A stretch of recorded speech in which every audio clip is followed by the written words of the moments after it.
कहानी की शुरुआत में हम कोलोराडो की एक जेल को देखते हैं जहां पर हजारों खतरनाक मुजरिम कैद हैं। ये कोई आम जेल नहीं बल्कि एक ऐसी हाई सिक्योरिटी जेल है जहां से भागना नामुमकिन समझा जाता है, क्योंकि यहाँ 24 घंटे गार्ड्स कैदियों पर कड़ी नजर रखते हैं और अगर किसी कैदी ने इस जेल से भागने की कोशिश की तो उसे ऐसी सजा दी जाती है जिसे देखकर बाकी कैदियों की भी यहाँ से भागने की हिम्मत टूट जाती है। और तभी हम इस जेल में रे नाम के कैदी को देखते हैं। रे कोई आम कैदी नहीं बल्कि वो एक ऐसा मास्टरमाइंड कैदी है जो पिछले 14 जेलों को तोड़कर भाग चुका है और अब पिछले कई दिनों से वो यहाँ इस जेल से भागने की प्लानिंग पर लगा हुआ है। अब यहाँ रे जेल के चारों तरफ नजर घुमाकर पूरे जेल का स्ट्रक्चर जान जाता है और रे को पता चल जाता है कि जेल का कौन सा हिस्सा कमजोर है। इसके बाद रे वापस अपने सेल में आता है और यहाँ से भागने के काम पर लग जाता है। अब यहाँ सबसे पहले रे सेल में बैठकर काउंटिंग शुरू कर देता है और जैसे ही 7 मिनट तक वो काउंटिंग करता है तभी वह देखता है कि गार्ड वापस आ चुके हैं, जिससे रे को पता चल जाता है कि गार्ड्स हर रोज 7 मिनट के लिए बाहर सिगरेट पीने जाते हैं। अब रे गार्ड की रूटीन को तो जान चुका होता है, लेकिन जिस सेल में रे को बंद किया जाता है वो सेल एक इलेक्ट्रॉनिक लॉक सिस्टम से बंद और खोला जाता है। इसलिए अब किसी भी कीमत पर रे को यहाँ से निकलने के लिए उस इलेक्ट्रॉनिक लॉक का कोड जानना था। और एक दिन जब गार्ड रे को सेल में खाना देने के लिए आते हैं तब रे की नजर खाने के साथ आए दूध के डिब्बे पर पड़ती है, जिसे देखकर रे के दिमाग में एक आइडिया आता है और रे ने जल्दी से उस डिब्बे के ऊपर से एक प्लास्टिक शीट निकाल ली। अब बाहर जाते वक्त रे ने चुपके से उस प्लास्टिक शीट को इलेक्ट्रॉनिक लॉक पर चिपका दिया। बाहर आकर रे ने अपने साथियों को एक सीक्रेट भाषा में लेटर लिखा जिसमें रे का इस जेल से निकलने का डेट और टाइम लिखा हुआ था। और उस लेटर को पढ़कर बाहर रे के साथी समझ गए कि हमें क्या करना है। अब जब रे वापस अपने सेल में आया और उसने इलेक्ट्रॉनिक लॉक से वो प्लास्टिक शीट निकाली तो उस शीट पर गार्ड्स के टाइप किए हुए कोड रे को पता चल गए। अब बारी थी यहाँ से निकलने की, जिसके बाद रे कुछ टिश्यू पेपर के छोटे छोटे गोले बनाने लगता है और जैसे ही एक गार्ड उसे खाना देने आता है तो रे दरवाजे के बीच उस छोटे से खाना देने वाले रास्ते में टिश्यू पेपर के टुकड़े भर देता है ताकि यह रास्ता लॉक ना हो सके। अब रे के जेल से भागने की पूरी तैयारी हो चुकी थी, लेकिन फिर भी वो सेल में बैठकर इंतजार करता है और जैसे ही गार्ड सिगरेट पीने के लिए बाहर जाते हैं तब रे अपने काम पर लग जाता है और बड़ी आसानी से उस इलेक्ट्रॉनिक लॉक में कोड टाइप करके अपने सेल का दरवाजा खोल देता है। जिसके बाद वो वेंटिलेशन के रास्ते से होते हुए चुपके से कंट्रोल रूम तक पहुंचता है और तभी बाहर हम एक लड़की को गाड़ी में देखते हैं जो जेल के बाहर पार्किंग में गाड़ी खड़ी करके जाने लगती है। पर जैसे ही वो गाड़ी से कुछ दूरी पर चली जाती है तभी उस गाड़ी में ब्लास्ट होता है, जिसकी आवाज सुनकर सभी गार्ड्स का ध्यान उस तरफ चला जाता है और अब रे को यहाँ से भागने का पूरा मौका मिल जाता है। जिसके बाद वो जल्दी से कंट्रोल रूम में अपने सेल के कैमरे को रिवर्स फुटेज पर लगा देता है, जिससे गार्ड को पता ही नहीं चलता कि रे जेल से भाग चुका है, बल्कि स्क्रीन में रिवर्स फुटेज को देखते हुए गार्ड्स को लगता है कि रे अभी भी सेल में मौजूद है। कुछ देर बाद बाहर आग को बुझाने के लिए एक फायर फाइटर की टीम आती है और यहाँ हम देखते हैं कि रे ने भी एक फायर फाइटर के कपड़े पहनकर जेल से बाहर आ गया है। तभी यहाँ एक गाड़ी आती है जिसमें रे के 2 साथी बैठे होते हैं और रे गाड़ी में बैठकर जेल से फरार हो जाता है। कुछ दूर आगे जाने के बाद रे के साथी रे को एक सुनसान सड़क पर छोड़ देते हैं क्योंकि उन्हें लगा कि रे अब पूरी तरह से आजाद हो चुका है। लेकिन तभी वहाँ पर पुलिस की एक गाड़ी आती है और पुलिस वाले रे को देख लेते हैं। रे को देखकर पुलिस वाले समझ जाते हैं कि यह एक जेल से भागा हुआ कैदी है, क्योंकि रे ने अभी भी एक कैदी के कपड़े पहने होते हैं। इसलिए पुलिस फिर से रे को पकड़ लेती है। पर तभी वहां एक आदमी आता है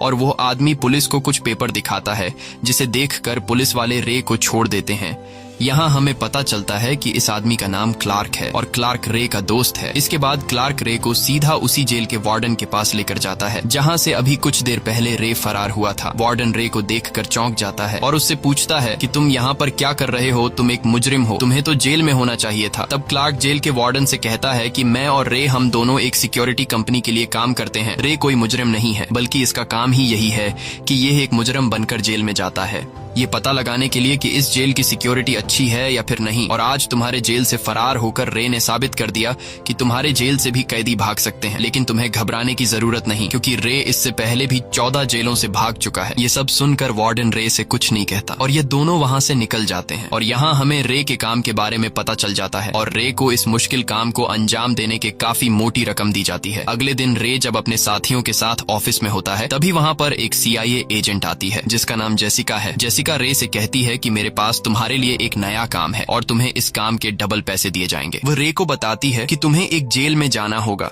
जिसे दुनिया का सबसे सिक्योर जेल माना जाता है। लेकिन वह जेल एक सीक्रेट जगह पर बनाया गया है, जिसके बारे में कुछ ही लोग जानते हैं कि वह जेल कहां पर है। इसलिए मैं चाहती हूं कि तुम उस जेल में जाओ और साबित कर दो कि उस जेल से भागा जा सकता है, क्योंकि यह काम तुम्हारे अलावा और कोई भी नहीं कर सकता। लेकिन तुम्हें डबल पैसे देने के लिए शर्त यह है कि जब तुम उस जेल में जाओगे तो तुम्हारी टीम तुम्हारी मदद नहीं कर सकती और किसी को भी पता नहीं होगा कि तुम कहां पर हो। ये सुनकर रे की टीम जेसिका का यह ऑफर रिजेक्ट कर देती है। तब वह लड़की रे को बहकाते हुए कहती है कि मैंने तुम्हारे बारे में बहुत कुछ सुना है, इसलिए अगर तुमने मेरा यह ऑफर रिजेक्ट कर दिया तो मैं समझ जाऊंगी कि तुमने जो 14 जेलों से भागने की किताब बनाई है वो सब झूठ है। यह सुनकर रे छिड़ जाता है और उस लड़की का ऑफर एक्सेप्ट कर लेता है। ऑफर एक्सेप्ट करने के बाद वो लड़की रे को पूरी प्लानिंग समझाने लगती है और कहती है कि उस जेल में तुम्हारा नाम एंथोनी होगा और तुम एक स्मगलर के केस में जेल जाओगे। तब रे कहता है कि अगर मैं उस जेल से भागने में नाकाम हुआ तब मैं उस जेल से खुद को कैसे छुड़ाऊंगा। ये सुनकर वह लड़की कहती है कि उस जेल के वार्डन का नाम रॉजर है और तुम उसे एक कोड कहना और तुम्हारा कोड है 310275। ये कोड सुनकर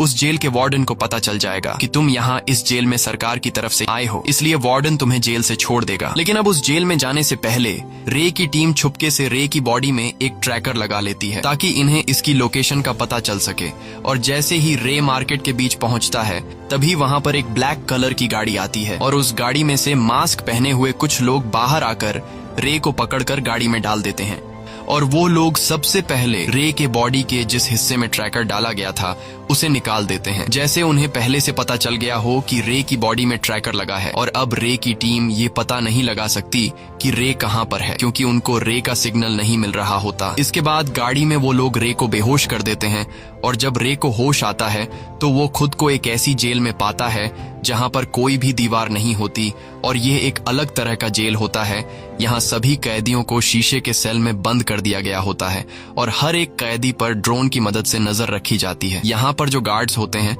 वो सभी अपने चेहरों पर ब्लैक कलर के मास्क पहने होते हैं, यानी कि ये कभी पता नहीं लगाया जा सकता कि कौन सा गार्ड किस वक्त कौन सी ड्यूटी पर आता है। ये सब देखकर रे घबरा जाता है और समझ जाता है कि यहाँ से निकलना आसान नहीं, इसलिए रे हार मानते हुए जेल के वार्डन के पास जाता है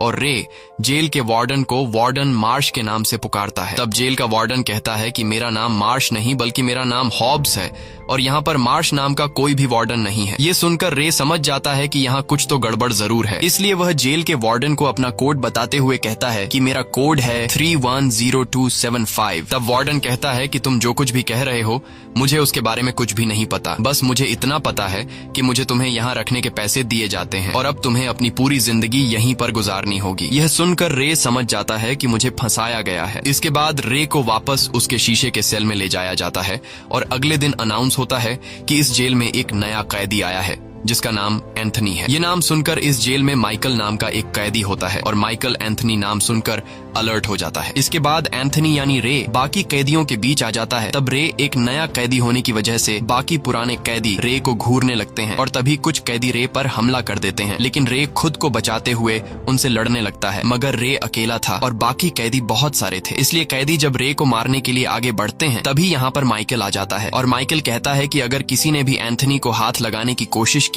तो मैं उसकी जान ले लूंगा। ये सुनकर सभी कैदी पीछे हट जाते हैं क्योंकि माइकल यहाँ का सबसे पुराना कैदी है और सभी कैदी माइकल से डरते हैं। इसके बाद माइकल रे के पास आता है और रे से हाथ मिलाता है। तब रे उसकी मदद करने के लिए माइकल का शुक्रिया अदा करता है। अब यहाँ रे समझ जाता है कि अगर मुझे इस जेल से निकलना है तो मुझे यहाँ अपना एक दोस्त बनाना होगा, इसलिए रे माइकल का दोस्त बन जाता है। इसके बाद रे जेल के हर एक कोने को काफी बारीकी से देखने लगता है और यहाँ से भागने का रास्ता ढूंढने की कोशिश में होता है। तभी उसकी नजर एक आइसोलेशन सेल्स पर पड़ती है। यह एक ऐसी खतरनाक सेल होती है जहां पर उन कैदियों को रखा जाता है जिन्होंने जेल के रूल तोड़े होते हैं। वहीं माइकल की नजर रे पर होती है और माइकल देखता है कि रे जेल के हर कोने को काफी गौर से देख रहा है। ये देखकर माइकल रे के पास आता है और उसे कहता है कि मैं तुम्हारी किसी भी काम में मदद कर सकता हूँ। तब रे माइकल से कहता है कि मुझे इस आइसोलेशन सेल में जाना है। ये सुनकर माइकल कहता है ठीक है, वहाँ जाना तो बहुत ही आसान है। ये कहते ही माइकल रे पर हमला कर देता है और इन दोनों के बीच फाइट छिड़ जाती है। तब इनको लड़ाई करते हुए गार्ड आकर पकड़ लेते हैं और जेल का वार्डन कहता है कि इन दोनों को आइसोलेशन बॉक्स में डाल दो जहाँ पर रे जाना चाहता था। इसके बाद उन दोनों को आइसोलेशन बॉक्स में डाल दिया जाता है और तभी यहाँ उन पर तेज लाइट ऑन कर दी जाती है, जिससे निकलने वाली हीट से इनका बुरा हाल हो जाता है और यह दोनों जमीन की तरफ सिर झुकाकर बैठ जाते हैं। तब यहाँ रे नोटिस करता है कि नीचे एक बड़ी लोहे की प्लेट लगी हुई है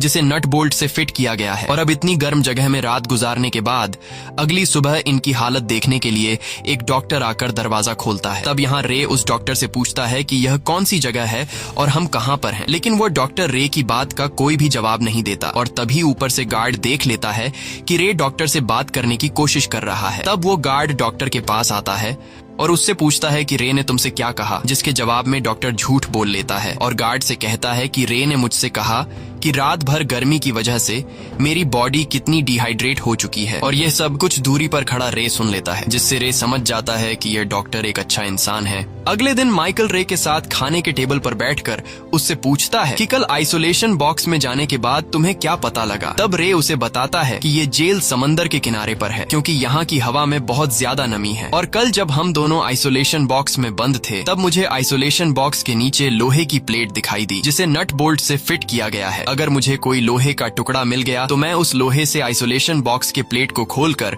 मैं इस जेल से निकल सकता हूँ। तब माइकल कहता है कि लोहे का टुकड़ा मैं ले आऊंगा और अगले दिन जेल का वार्डन माइकल को अपने पास बुलाता है और वार्डन माइकल से विक्टर नाम के एक आदमी के बारे में पूछता है, लेकिन माइकल वार्डन को विक्टर नाम के आदमी के बारे में कुछ भी नहीं बताता। तब वार्डन गुस्सा होकर माइकल को टॉर्चर करने लगता है, लेकिन माइकल कुछ भी बताने को तैयार नहीं था और मौका मिलते ही माइकल चुपके से एक लोहे का टुकड़ा चुरा लेता है और यहाँ हमें पता चलता है कि माइकल आया भी यहाँ इसलिए था। इसके बाद माइकल सीधा रे के पास जाता है और उसे चुपके से वो लोहे का टुकड़ा दे देता है। लोहे के टुकड़े को पाकर रे काफी खुश हो जाता है और समझ जाता है कि ये लोहे का टुकड़ा माइकल ने अपनी जान पर खेलकर हासिल किया है। यहाँ इन दोनों के बीच बातचीत शुरू हो जाती है। तब रे माइकल से पूछता है कि तुम यहाँ पर कैसे आए, जिस पर माइकल जवाब देता है कि मैं यहाँ बेगुनाह सजा काट रहा हूँ, मैंने कोई भी जुर्म नहीं किया और मुझे यहाँ इसलिए डाला गया है क्योंकि मैं विक्टर नाम के आदमी के लिए काम किया करता था और विक्टर अमीरों को लूट कर गरीबों में पैसे बांटता है और अब क्योंकि मैं विक्टर के लिए काम किया करता था इसलिए ये लोग मुझसे विक्टर का पता जानना चाहते हैं ताकि ये लोग विक्टर को पकड़कर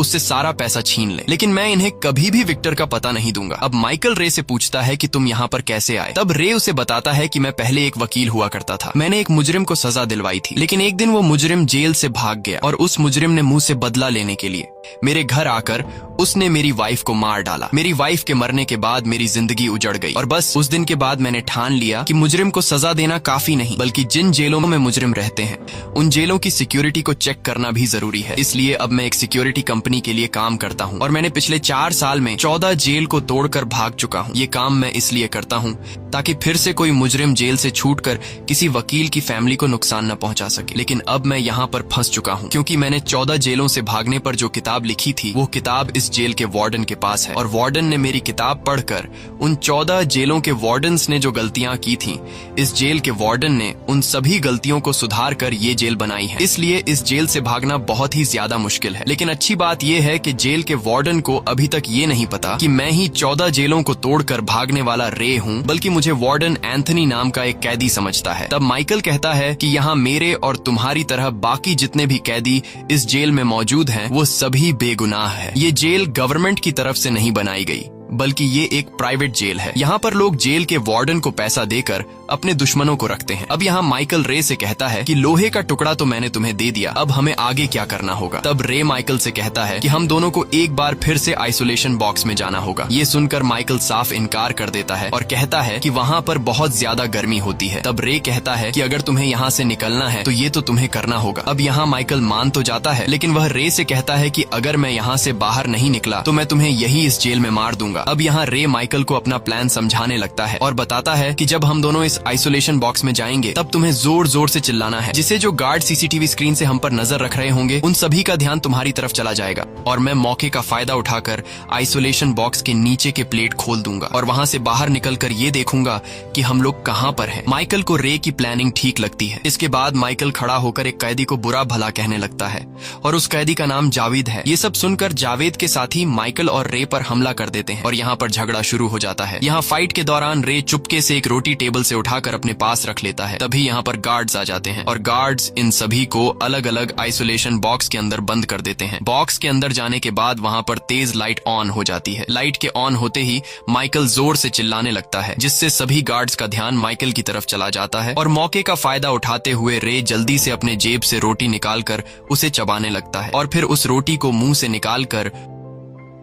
ऊपर कैमरा पर चिपका देता है, जिससे अब गार्ड्स रे के सेल में कुछ नहीं देख पाते और रे एक एक करके नीचे के प्लेट से सभी नट बोल्ट निकाल लेता है और फिर उस प्लेट को हटाकर नीचे के रास्ते में घुस जाता है। कुछ दूर आगे जाने के बाद रे को वेंटिलेशन का रास्ता मिलता है, जहां वो पाइप्स के ऊपर चढ़ने लगता है और जब वो ऊपर चढ़ रहा होता है तभी गलती से उससे एक पाइप टूट जाती है, जिससे प्रेशर से पानी निकलने लगता है और वो पानी नीचे जमा होना शुरू हो जाता है। अब रे किसी तरह करके ऊपर के दरवाजे तक पहुंच जाता है और जब वो उस दरवाजे को खोलकर अपना सर बाहर निकालता है तो उसकी आंखें खुली की खुली रह जाती हैं, क्योंकि रे को चारों तरफ समंदर के पानी के अलावा और कुछ भी नजर नहीं आ रहा था और ये जेल एक बहुत ही बड़े शिप के अंदर बनाई गई थी। ये सब देखकर रे पूरी तरह से टूट जाता है, क्योंकि रे अब यहाँ से भाग नहीं सकता था और रे समझ जाता है कि अगर मैंने पानी में कूदकर यहाँ से भागने की कोशिश की तो मैं मारा जाऊंगा। अब रे जल्दी से वापस अपने सेल की तरफ आने लगता है, क्योंकि वह समझ गया था कि पाइप के टूटने की वजह से सेल में पानी भरना शुरू हो गया होगा। और वही दूसरी तरफ हम देखते हैं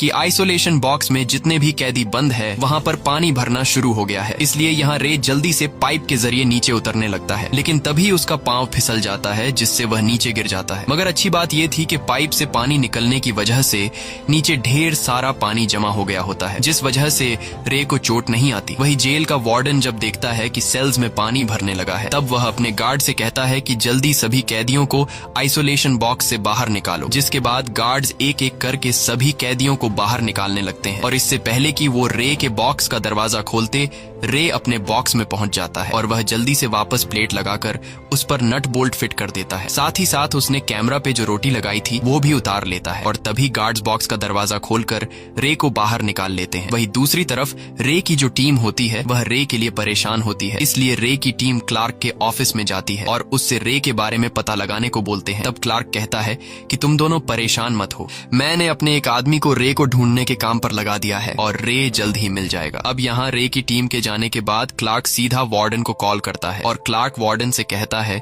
कि तुम्हारे जेल में एंथनी नाम का एक कैदी है। एंथनी कोई आम कैदी नहीं, बल्कि वह दुनिया का सबसे शातिर इंसान है, जो पिछले 14 जेलों को तोड़कर भाग चुका है और उसने 14 जेलों से भागने पर एक किताब भी बनाई है। तब वार्डन क्लार्क से कहता है कि जिस आदमी ने 14 जेलों से भागकर किताब बनाई है उसका नाम तो रे है। ये सुनकर क्लार्क मुस्कुराता है और वार्डन से कहता है कि तुम्हारे जेल में एंथनी नाम का जो कैदी है वही असल में रे है और वो अपना नाम बदलकर तुम्हारे जेल को तोड़कर भागना चाहता है। इसके बाद इन दोनों का कनेक्शन कट जाता है और यहाँ हमें पता चलता है कि रे के अपने ही साथी क्लार्क ने रे को इस जेल में फंसाया है और क्लार्क अकेले ही रे की कंपनी का मालिक बनना चाहता है। वही दूसरी तरफ वार्डन रे की सच्चाई जान चुका होता है, इसलिए वार्डन अपना एक गार्ड रे के सेल की तरफ भेजता है और वह गार्ड पूरी रात सेल के दीवार के साथ डंडी मारकर रे को सोने नहीं देता और जब सुबह होती है तब वह गार्ड रे को बुरी तरह से पीटने लगता है और रे को मार मार कर उसका बुरा हाल कर देता है और रे को इतना ज्यादा टॉर्चर किया जाता है कि वो पूरी तरह से टूट जाता है और यहाँ से भागने का सोचना छोड़ देता है, क्योंकि एक तो उसके साथ यहाँ पर बहुत ही बुरा सलूक हो रहा था और दूसरा रे ने खुद बाहर जाकर देख लिया था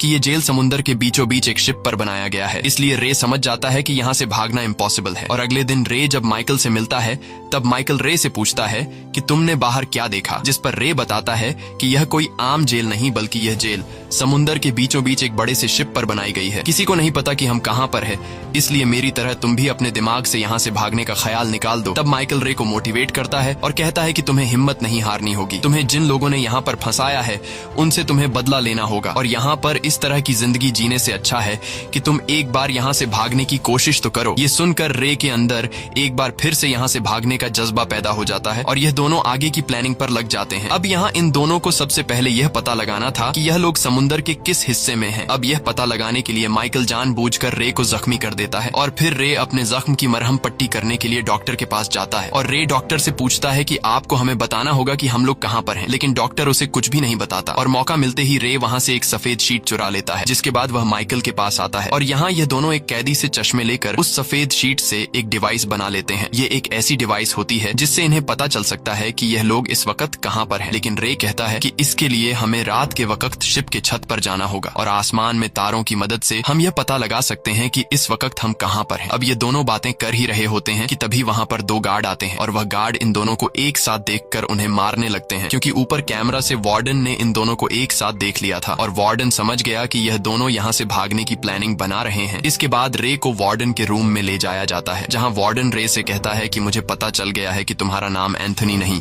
बल्कि रे है। तुम वो आदमी हो जो पिछले 14 जेलों को तोड़कर भाग चुके हो और तुम उन 14 जेलों से कैसे भागे इस पर तुमने एक किताब भी लिखी है और मैंने तुम्हारी किताब पर इस पूरे जेल को बनाया है, इसलिए यहाँ से कोई भी नहीं भाग सकता। तब रे कहता है अगर तुम्हें मेरे बारे में पता चल गया है तो तुम मुझे यहाँ से जाने दो, क्योंकि तुम जानते हो कि मैं बेगुनाह हूँ। जिस पर वार्डन कहता है कि मैं तुम्हें यहाँ से क्यों जाने दूं, तुम्हें यहाँ रखने के मुझे पैसे मिल रहे हैं। तब रे वार्डन से कहता है कि मैं तुम्हें एक ऐसा राज बता सकता हूँ जिससे तुम्हें ढेर सारे पैसे मिल सकते हैं। तब वार्डन कहता है कि बताओ कौन सा राज है, और रे वार्डन को लालच देते हुए कहता है कि मेरी माइकल के साथ काफी अच्छी दोस्ती हो गई है और वो मुझ पर पूरा भरोसा करने लगा है, इसलिए मैं तुम्हें बता सकता हूँ कि विक्टर कहाँ पर है, लेकिन बदले में तुम्हें मुझे छोड़ना होगा। यह सुनकर वार्डन ज्यादा पैसा पाने की लालच में रे की बात मान जाता है और अब वार्डन रे और माइकल को एक साथ बैठने पर कुछ भी नहीं कहता। और जब भी वार्डन रे को विक्टर की इन्फॉर्मेशन देने के लिए बुलाता है तब रे वार्डन को गलत इन्फॉर्मेशन देकर चला जाता है और यह सब रे ने माइकल को भी बताया होता है कि मैंने वार्डन को विक्टर बताने का सौदा किया है। अब इन दोनों की प्लानिंग काफी अच्छे से चल रही थी, बस अब बारी थी कि इस जगह का पता चल सके कि ये लोग कहाँ पर हैं। तब रे माइकल से कहता है कि मैंने जो डिवाइस बनाई थी जिससे हमारी लोकेशन का पता चलेगा, उस डिवाइस को तुम जावेद को दे दो। जावेद पर कभी कोई शक नहीं करेगा, क्योंकि जावेद और इनकी आपस में कई बार लड़ाई हो चुकी होती है। इसके बाद माइकल जावेद के पास जाता है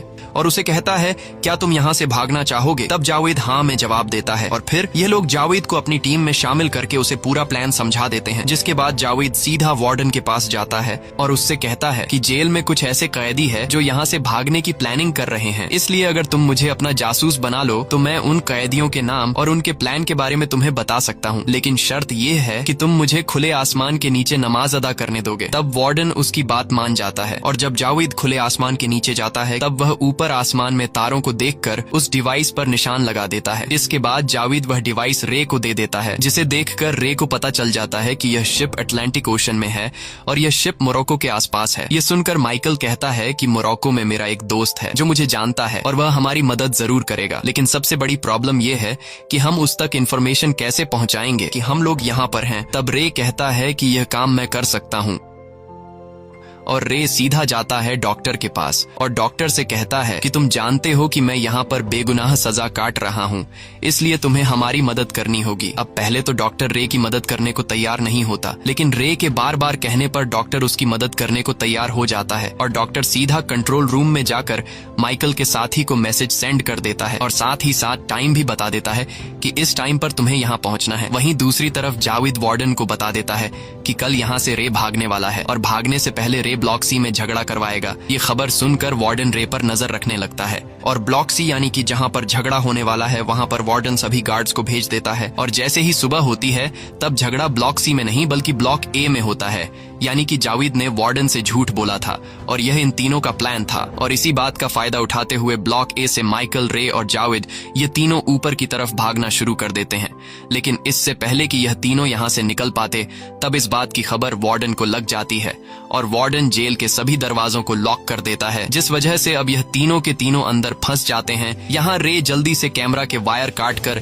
सभी कैमरा बंद कर देता है, लेकिन कैमरा बंद होने के बावजूद भी गार्ड्स उन तक पहुंच जाते हैं और गार्ड्स उन पर फायरिंग करना शुरू कर देते हैं। अब ये लोग खुद को बचाते हुए वहां से भागने लगते हैं, लेकिन इस दौरान एक गोली जावेद को लग जाती है जिससे वह बुरी तरह से घायल हो जाता है। अब यहाँ ये लोग जवाबी फायरिंग में सभी गार्ड्स को मार गिराते हैं। और रे को समझ नहीं आ रहा होता कि सभी कैमरा बंद करने के बावजूद भी गार्ड्स हम तक कैसे पहुंच रहे हैं। तभी यहाँ रे को एक मोशन डिटेक्टर नजर आता है, जिसे देखकर रे फौरन उस मोशन डिटेक्टर को खराब कर देता है और अब वार्डन को इन तीनों का सिग्नल आना बंद हो जाता है। यहाँ रे माइकल से कहता है कि अगर हम तीनों को यहाँ से निकलना है तो हमें सबसे पहले जहाज का इंजन बंद करना होगा, तब जाकर ऊपर का दरवाजा खुलेगा। इसलिए मैं जहाज का इंजन बंद करने जा रहा हूँ और जहाज का इंजन बंद होते ही तुम्हारे लिए ऊपर छत का दरवाजा खुल जाएगा, जिसके बाद तुम जावेद को अपने साथ लेकर ऊपर शिप पर चले जाना। तब माइकल कहता है कि तुम्हारा क्या होगा, तुम यहाँ से कैसे निकलोगे? जिस पर रे जवाब देता है कि मेरे लिए परेशान मत हो, मेरे पास प्लान बी है जिसका मैं यहाँ से निकलने के लिए इस्तेमाल करूंगा। ये कहते हुए रे शिप के इंजन को बंद करने के लिए निकल पड़ता है और यहाँ माइकल जावेद को हिम्मत दिलाकर आगे बढ़ने को कहता है, लेकिन जावेद कहता है कि मैं अब और आगे बढ़ नहीं सकता क्योंकि गोली लगने की वजह से मेरा बहुत ज्यादा खून बह चुका है, इसलिए मैं जिंदा बच नहीं पाऊंगा। बस जाने से पहले तुम मुझे अपनी बंदूक दे दो। जिसके बाद माइकल जावेद को अपनी बंदूक दे देता है और न चाहते हुए वह जावेद को अकेला छोड़कर ऊपर छत की तरफ निकल पड़ता है। अब वहाँ पर जब गार्ड्स आते हैं तो जावेद इन सब पर गोलियां चलाता है और बड़ी बहादुरी से उनका मुकाबला करता है, लेकिन आखिर में गार्ड्स जावेद को गोलियों से छलनी कर देते हैं। वहीं दूसरी तरफ रे इंजन को बंद कर देता है और इंजन के बंद होते ही माइकल ऊपर के दरवाजे को खोल देता है और शिप के ऊपर आ जाता है। तभी वहाँ पर माइकल का साथी भी हेलीकॉप्टर लेकर पहुंच जाता है और हेलीकॉप्टर में मौजूद माइकल के साथी नीचे शिप पर मौजूद गार्ड्स पर गोलियां बरसाना शुरू कर देते हैं और माइकल दौड़ते हुए हेलीकॉप्टर तक पहुंच जाता है। हेलीकॉप्टर तक पहुंचने के बाद माइकल बंदूक उठाकर जो गार्ड्स उसका पीछा कर रहे होते हैं, माइकल उन पर गोलियां चलाकर उन्हें मार देता है। अब यहाँ हेलीकॉप्टर का पायलट माइकल से कहता है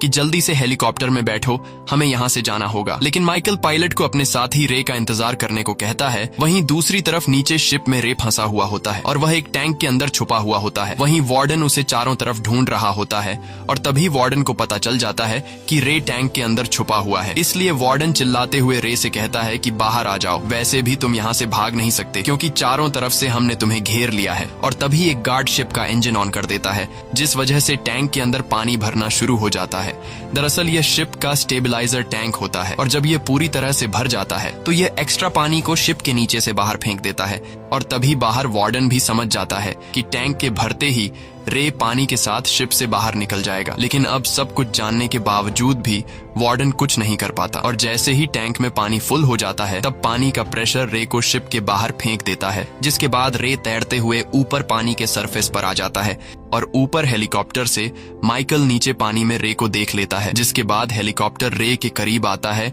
और माइकल हेलीकॉप्टर से रे के लिए नीचे सीढ़ी फेंक देता है, जिस पर रे ऊपर हेलीकॉप्टर की तरफ चढ़ने लगता है। लेकिन तभी शिप से वार्डन इन पर गोलियां चलाने लगता है और एक गोली माइकल के कंधे पर लगती है, जिससे माइकल घायल हो जाता है। यह देखकर रे को गुस्सा आ जाता है और रे भी उस तरफ गोलियां चलाने लगता है, लेकिन रे वार्डन को मारने के बजाय उसके पास रखे ऑयल के टैंक्स पर गोलियां चलाता है, जिससे ऑयल बाहर गिरने लगता है और तभी शिप पर एक जोरदार ब्लास्ट होता है, जिसमें वार्डन आग में जलकर मर जाता है। और फाइनली ये दोनों एक इम्पॉसिबल जेल को तोड़कर यहाँ से हेलीकॉप्टर में निकल जाते हैं और समुद्र के किनारे पर लैंड करते हैं, जहाँ पर एक गाड़ी इन्हें लेने आती है और उस गाड़ी में से वही जेसिका नाम की वह लड़की बाहर आती है जिसने रे को इस जेल में जाने का चैलेंज दिया था। और यहाँ पर रे को ये पता चलता है कि जेसिका माइकल की बेटी है और साथ ही साथ उसे यह भी पता चलता है कि माइकल का असली नाम विक्टर है, जिसके बारे में हमेशा वार्डन माइकल से विक्टर के बारे में पूछता था, क्योंकि वार्डन नहीं जानता था कि माइकल ही वही इंसान है जिसे वह ढूंढ रहा है, यानी कि माइकल ही विक्टर है। यहाँ रे को यह भी पता चलता है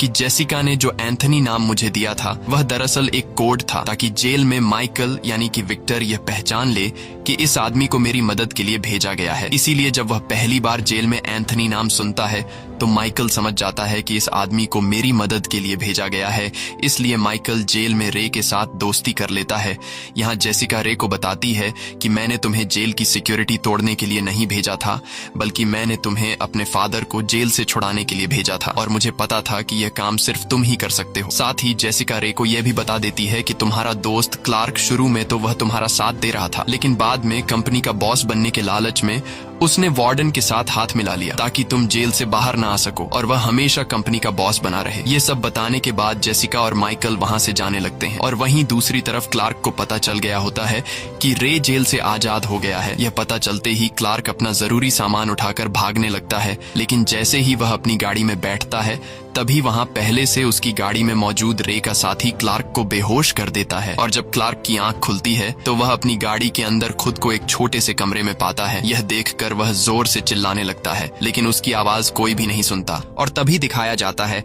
कि क्लार्क एक बड़े कार्गो शिप के एक कंटेनर में बंद है और किसी को नहीं पता कि यह शिप क्लार्क को कहां पर ले जाएगा और यह कंटेनर कई महीनों बाद भी खुलेगा या फिर नहीं। इसी के साथ ये कहानी खत्म हो जाती है। अगर आपको ये वीडियो अच्छी लगी हो तो हमारे चैनल को सब्सक्राइब और वीडियो को लाइक जरूर कीजिएगा।